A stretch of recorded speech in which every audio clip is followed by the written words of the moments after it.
Goblin Maidens presents Sick Day. Autumn's nights had gotten increasingly cold in the last week, and someone like Nahx, who likes sleeping scarcely clothed, can lead to nasty consequences, as she was finding out this morning.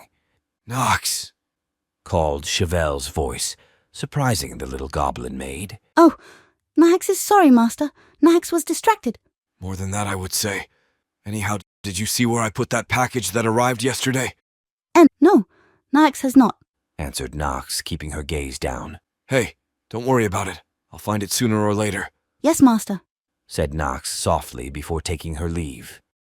Something seemed off with the Goblin girl. Her usual smile and cheerfulness were absent today. Similar to how she was when she first came to work for Chevelle 2 years ago, exactly on today's date to be precise. Could she be missing the nuns at the orphanage? Chevelle wondered. He went back to look for the package without success. He had been expecting it for weeks, and nearly got here in time, and now it was missing. Unable to take his mind off the missing item, he sat in the dining room and waited for Nahx to serve their meal.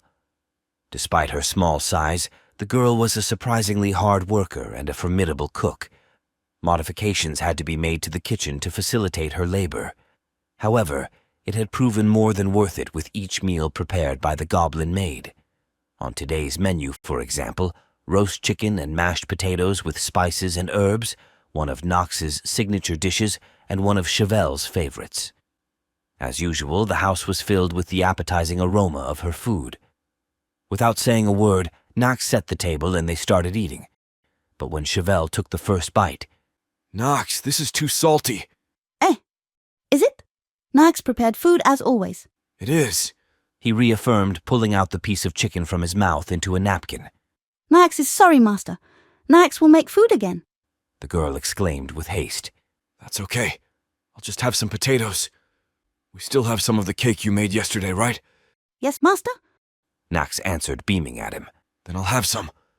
But the mashed potatoes were bland and clumpy, nothing like the creamy, rich dish he had become used to eat. As he set his plate aside, Nahx came back with 2 servings of cake. Potatoes? Not good? She asked, blushing. Nahx was bad again, Master. Don't worry about it, he responded.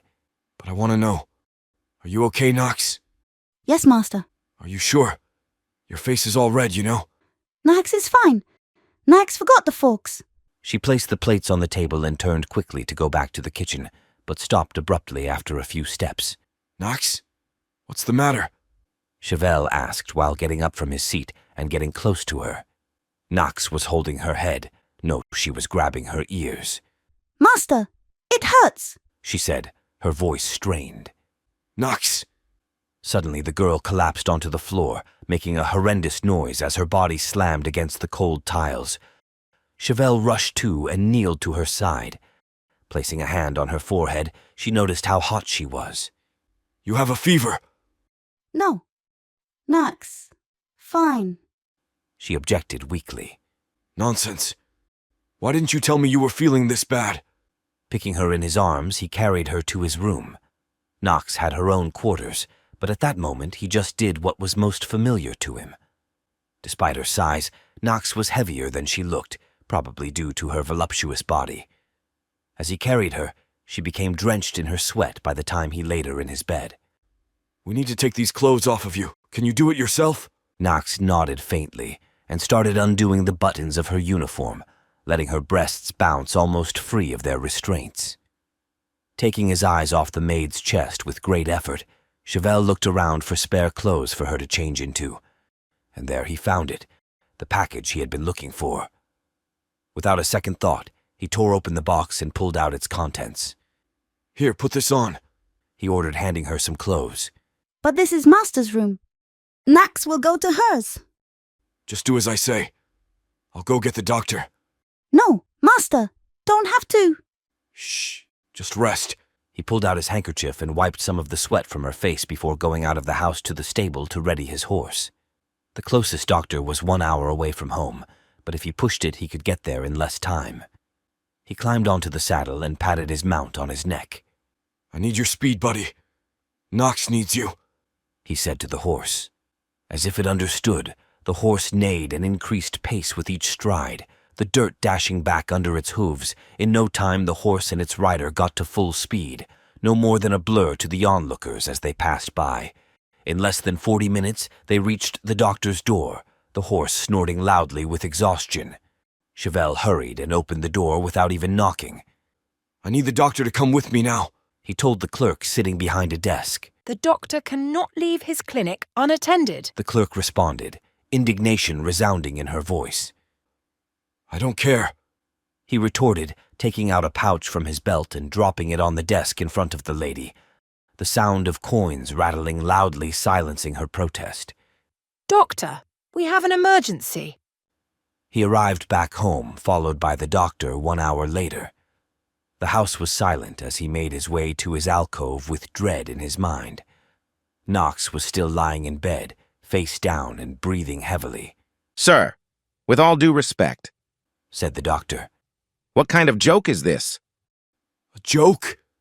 Chevelle asked, dumbfounded. Can't you see she is sick? I want you to examine her. What? A goblin slave? I'm a physician, sir, not a vet. Chevelle's eyes flashed with anger and grabbed the doctor by the collar of his shirt, pulling him close to face him. I'm going to ignore that bullshit that just came out of your mouth, and you are going to treat my maid immediately, or you'll be the next in need of medical attention. Are we clear? The doctor gave a trembling nod and reluctantly began examining Nahx under Chevelle's fierce stare. In a few minutes, she was diagnosed with an ear infection and was prescribed an ointment to treat it. Chevelle paid extra to the doctor before letting him go. Often he still forgot how other people think of goblin hybrids. He couldn't help it. It was human nature to look down on any other species. Master, Nahx said when he entered again in the room. Master spent money for all month in doctor, yes? Yes. Master should not have done that. She reprimanded, tears filling her eyes. Nahx not worth it. Nahx is worth that and much more. Now rest. He leaned in and kissed her forehead gently. He spent the rest of the evening tending to her and stayed by her side during the night until sleep took him over. When he woke up, it was already morning, and a pair of green eyes looked at him tenderly from the bed. Good morning, Master. Said Nahx with a bright smile. Good morning, Nahx. He greeted, smiling back at her. Feeling better? Yes, thank you, Master. But Nahx is sorry. Nahx made your pajamas dirty. Ha! Nahx, those pajamas are yours. Eh? Happy 2nd anniversary. Nahx embraced herself, and her face redded warmingly. Now Nahx is sad. Nahx don't have a gift for Master. She said with a smile still on her lips. Well, you know, I always like it when you do that. He suggested with a playful tone. Nahx turned red all the way to her ears, but smiled even more. Happy anniversary, my love. They leaned closer and kissed as they always did in the privacy of their home, as husband and wife, even if their marriage could not be recognized by society, even if they had to pretend to be a lowly knight and his maid in front of the eyes of others. He will always be her master, and she will always be his Nahx. Now, dear, help Nahx out of these wet clothes and warm me up. With pleasure. The story continues on Twitter. Follow us for more Goblin Maidens content. Thank you for listening.